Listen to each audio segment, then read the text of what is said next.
سيقول السفهاء من الناس ما ولاهم عن قبلتهم التي كانوا عليها قل لله المشرق والمغرب يهدي من يشاء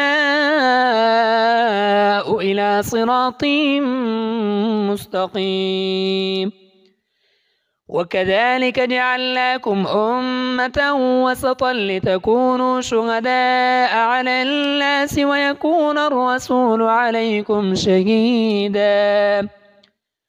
وما جعلنا القبلة التي كنت عليها إلا لنعلم من يتبع الرسول ممن ينقلب على عقبيه وإن كانت لكبيرة إلا على الذين هدى الله وما كان الله ليضيع إيمانكم إن الله بالناس لرءوف رحيم.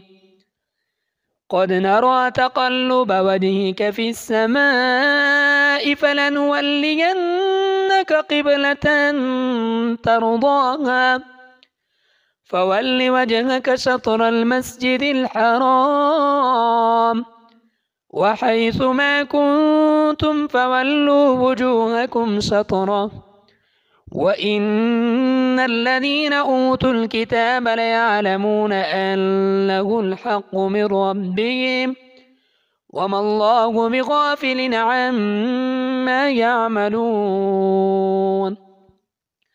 ولئن أتيت الذين أوتوا الكتاب بكل آية ما تبعوا قبلتك وما أنت بتابع قبلتهم وما بعضهم بتابع قبلة بعض ولئن اتبعت أهواءهم من بعد ما جاءك من العلم إنك إذا لمن الظالمين. الذين آتيناهم الكتاب يعرفونه كما يعرفون أبناءهم وإن فريقا منهم ليكتمون الحق وهم يعلمون. الحق من ربك فلا تكونن من الممترين.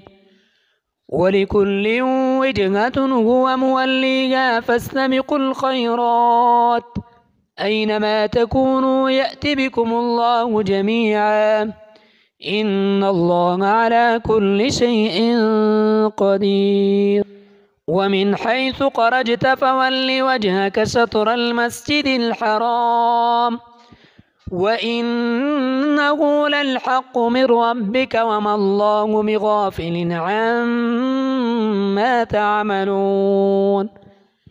ومن حيث خرجت فول وجهك شطر المسجد الحرام وحيث ما كنتم فولوا وجوهكم شطره لئلا يكون للناس عليكم حجة إلا الذين ظلموا منهم فلا تخشوهم واخشوني ولأتم نعمتي عليكم ولعلكم تهتدون.